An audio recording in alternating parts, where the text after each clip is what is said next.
Hey Village, welcome to Redlipstick Conversations.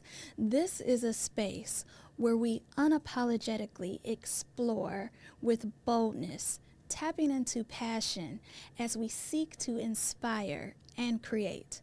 I am your host, Tasha Ray. Today, the topic is From Passion to Power, Building Legacy Beyond the Moment. I want to center this episode on this quote by Gwendolyn Brooks. We are each other's harvest. We are each other's business. We are each other's magnitude and bond. This quote for me challenges us to lay down a strong foundation, more than a moment, more than a mood. Legacy, you see, is sacred. It is what is still standing when the applause fades. This episode is for anyone who is ready to ask, what am I really building? And who is it for? I want to take a moment to thank each and every one of you for taking time out of your day to listen or watch from wherever you are streaming, whatever platform you're using. You are the reason for this podcast, and your continued support means more than I can say. Today, we will explore how to transform your spark into something that outlives the present moment.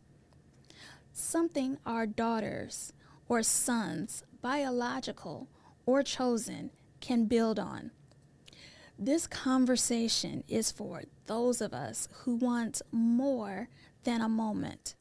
Those of us who want our lives to mean something beyond ourselves, something that echoes to the next generations. Black women have always built legacies. Even when we weren't allowed to own land, own a vehicle, have a checking account, we owned personal expression. When we couldn't pass down money, we passed down ritual, recipes, and resistance. This episode is about honoring that and asking the hard questions. What are we building? And what will our legacy gift the next generation? The shift from now to what's next and what is lasting. Passion is fire. Legacy is structure. Passion is the spark or the start. Legacy is the follow-through. We must challenge ourselves to shift from performance to planting. Now, let that really sink in.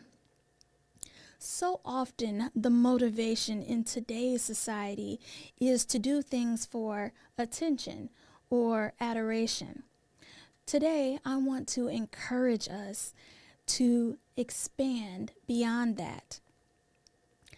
Something to continue thinking about. What seeds are you planting in the fields of your community, circle, and life? And what will your harvest look like?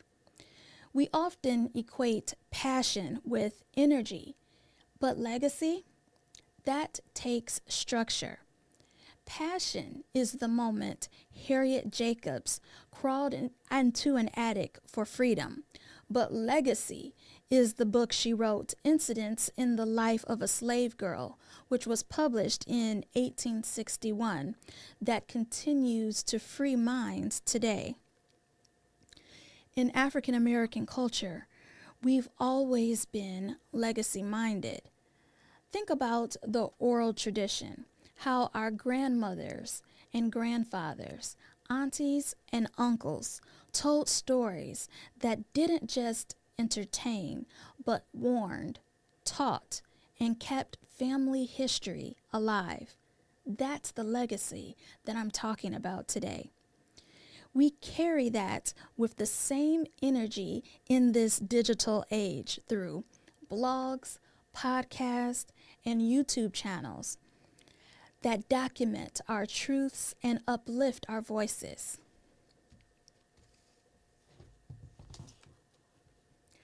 I want to take a moment to highlight one of the books where I was able to glean a good amount of research for this episode.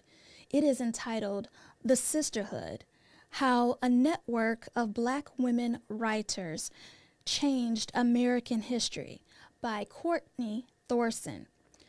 But before social media, there was Carletta Bass. Bass was a newspaper publisher and the first African American woman to run for Vice President of the United States in 1952. She used journalism as a tool of legacy, documenting injustices that mainstream outlets refused to touch or to even acknowledge oftentimes. She once said, "I have fought for the rights of women and the rights of humanity." Her newspaper, the California Eagle, was more than news. It was a blueprint for resistance, shaped by passion and printed into physical form, leaving behind a legacy. The Sisterhood is a great addition to any home library, but as a Black woman who's worked in the field of media for as long as I have, it's a treasure trove of others who laid the foundation for me to do what I love as a podcaster and journalist. Let's look at the blueprint. What does legacy really look like? This isn't just about wills and wealth. Legacy can also be the knowledge that we pass down, the systems that we change or challenge, the culture that we preserve, the joy and agency that we normalize. An historical figure who illustrates this is Lucy Parsons. Born into slavery, Lucy became a fearless labor organizer, radical orator in the 19th century. She advocated for workers' rights and racial justice while being largely erased from mainstream history. Her legacy, a framework for collective resistance and economic freedom. Toni Cade Bambara, a very gifted writer, as illustrated in The Salt Eaters, challenges the reader to ask, "Are you sure, sweetheart, that you want to be well? Just so's you're sure, sweetheart, and ready to be healed, 'cause wholeness is no trifling matter."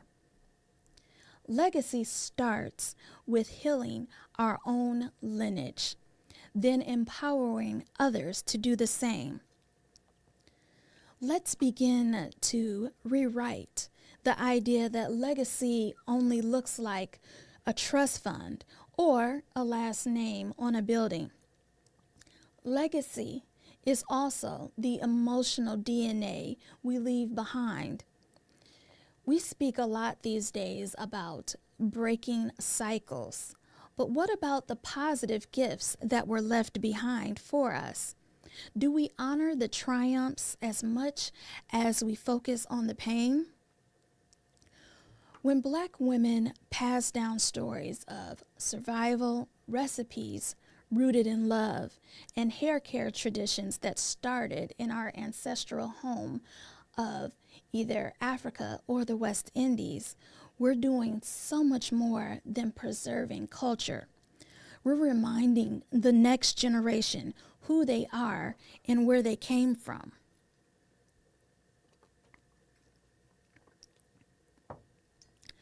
Frances Ellen Watkins Harper was a poet, abolitionist, speaker, and she used her words to stir minds and reshape history. She published her first poetry book at age 20, spoke at the 1866 National Women's Rights Convention and refused to separate her fight for racial justice from the right for women's equality. Her legacy? Lyrical justice. Her passion? Uplifting, encouraging, and inspiring through her powerful use of words. In her 1854 poem, Bury Me in Free Land, she wrote, I ask no monument, proud and high, to arrest the gaze of passers-by. All that my yearning spirit craves is to bury me not in a land of slaves. Reading and saying those words still gives me goosebumps each time I experience her words. That is legacy embedded in language, words that stir the heart and inspire. We carry that lineage. Our legacies often live in word and rhythm, from lyrics or group chats to spoken words on stages. When passion evolves, so should we.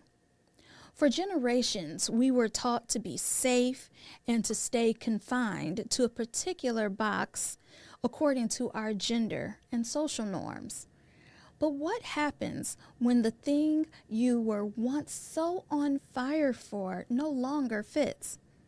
We have to adopt the courage to evolve along with the wisdom to pivot. Legacy, you see, is fluid. It grows with you. Now, let's take a few moments to highlight some female historical figures who laid the foundation for us. Gloria Gilmore, a cook in Montgomery, Alabama, Gilmore founded Club from Nowhere, a covert network of Black women who cooked and sold meals to quietly fund the boycott. The name itself was strategic. It allowed the group to raise and donate money anonymously, shielding supporters from retaliation from white employers or city officials.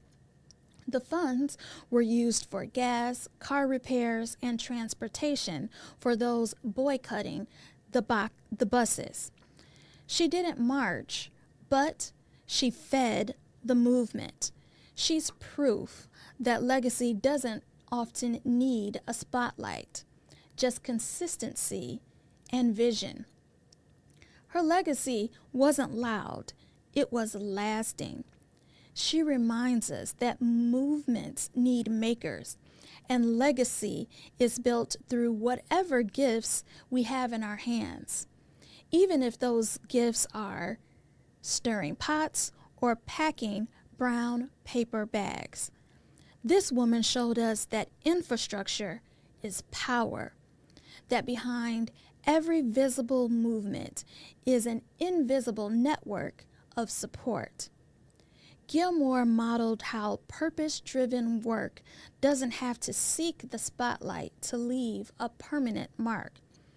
Her story also teaches us that legacy lives in the quiet consistency of showing up day after day, plate after plate, even when no one seems to be watching. Passion isn't static. It evolves as we do. We often, in our society today, shame ourselves for not sticking to one thing, but maybe that shift is sacred. Maybe it's divine redirection. Remember, there are times when rejection is protection. Another historical great is Mary McLeod Bethune. Bethune didn't just have a passion for teaching, she turned it into a legacy. With only $1.50, she started a school for Black girls in Daytona, Florida, that eventually merged with what became Bethune-Cookman University. But she didn't stop there. Her legacy evolved and kept expanding. This is the magic. Understanding how to build on your momentum, even when it might take an unexpected turn. Choosing to give yourself permission to allow your gift, project, or mission to grow or change. All these years later, we can still learn priceless lessons from Bethune, who went on to found the National Council of Negro Women. She led voter registration drives and served as an advisor to 5 United States presidents.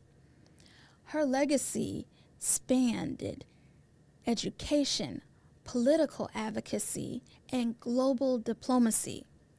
Bethune laid the foundation for legacy because she never confined her purpose to one lane. She understood that legacy is not just what we do, it's what we ignite in others. Her life was a blueprint for how passion can evolve across seasons, from teacher to college founder to presidential advisor to global activist. When asked what she wanted to be remembered for, she said, "I leave you love. I leave you hope. I leave you the challenge of developing confidence in one another." Now that's a woman who let her passion grow with her mission. Decades later, music is taking its cue from history because reinvention is part of the game. For example, Erykah Badu, whose artistry has evolved with every era she began her career and continues by working on her newest musical expression. These women remind us it is okay to pivot. Your legacy is not limited to one talent or one gift or one lane. While researching for this podcast, there were so many women that I'd barely remembered hearing anything about. That is why I felt that it was imperative to highlight women such as Frances Ellen Watkins Harper, poet, orator, and abolitionist. Her passion was writing, but her power was how she used it to push for women's rights and radical uplift. She reminds us that art is a tool for legacy. Alberta King, the mother of Martin Luther King Jr., and a powerful woman in her own right, a musician, community builder, and quiet spiritual guide. You see, legacy isn't always loud. Sometimes it's maternal, moral, and deeply rooted. Willie Mae Ford Smith, a gospel singer who is a teacher and trained Mahalia Jackson and influenced a generation of spiritual voices.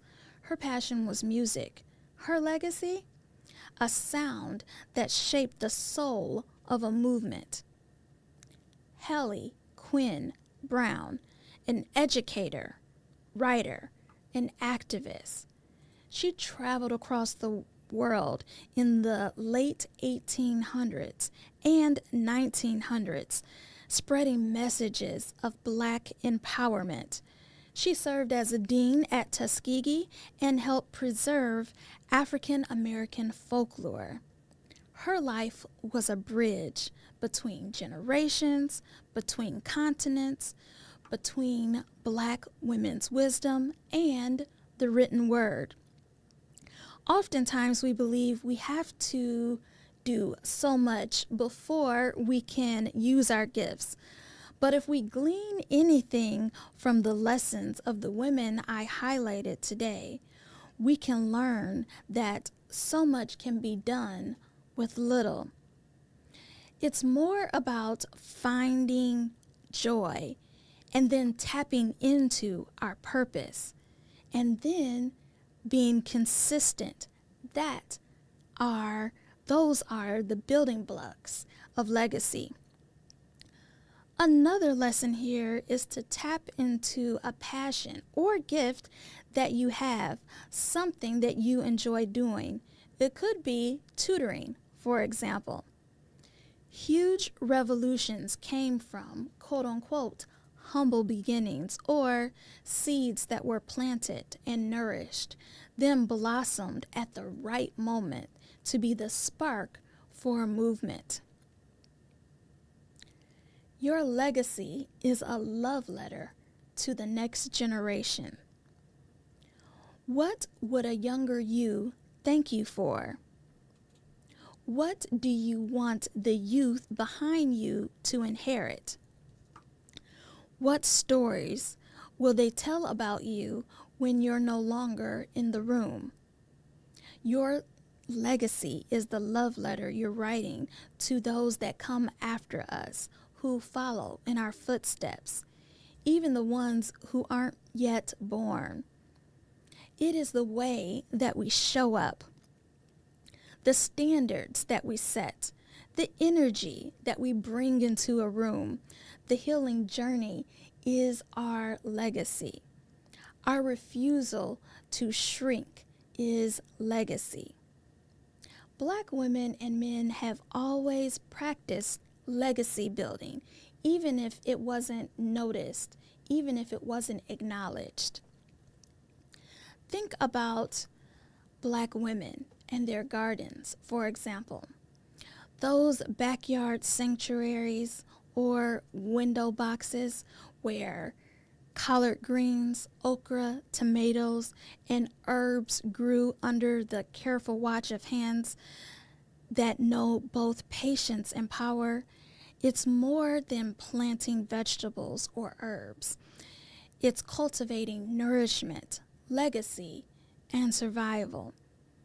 That garden was often the first classroom where the next generation learned the sacred rhythms and recipes of life: to sow, to tend, to wait, to reap. It was also the site of memory, where stories were told while snapping beans, where stories and hopes were whispered among rows of mustard greens, and where joy was passed down in the form of sun-warmed tomatoes and fresh mint tea leaves. Our grandmothers didn't just feed us, they also healed us. They knew that peppermint soothed a child's bellyache, that ginger root could chase away a cold, that lavender wasn't just a pretty flower, it was peace in a pouch that could be placed under a pillow. There is a movement to unearth these remedies once passed down, where the focus is on prevention and wellness versus just treating symptoms. This is not just gardening. This is generational wisdom with roots. That's cultural currency, passed down with reverence and watered with love. Because a Black woman's garden is never just about food. It's about sustenance in every form: physical, emotional, and spiritual. I want us to reflect on a quote by Andre Lorde. When I dare to be powerful, to use my strength in the service of my vision, when it becomes less and less important whether I am afraid. That's it. That is the call. Today, I'd like to invite you to consider this writing prompt. Write a 1-paragraph legacy manifesto just for yourself, so that you can reference it in times when you feel like you're questioning everything. Because, as life would have it, we all have those moments from time to time. Now, Where do we go from here? And what is it that we are already doing, even if it's quiet? What parts of yourself are you leaving behind for someone else to pick up and run with? Bell Hooks reminds us in All About Love, living simply makes loving simple. The clearer you are about what matters, the easier it is to leave behind something that is real. The legacy is the flame, not the fame. You don't need a statue. You don't even need a trending hashtag, according to popular belief.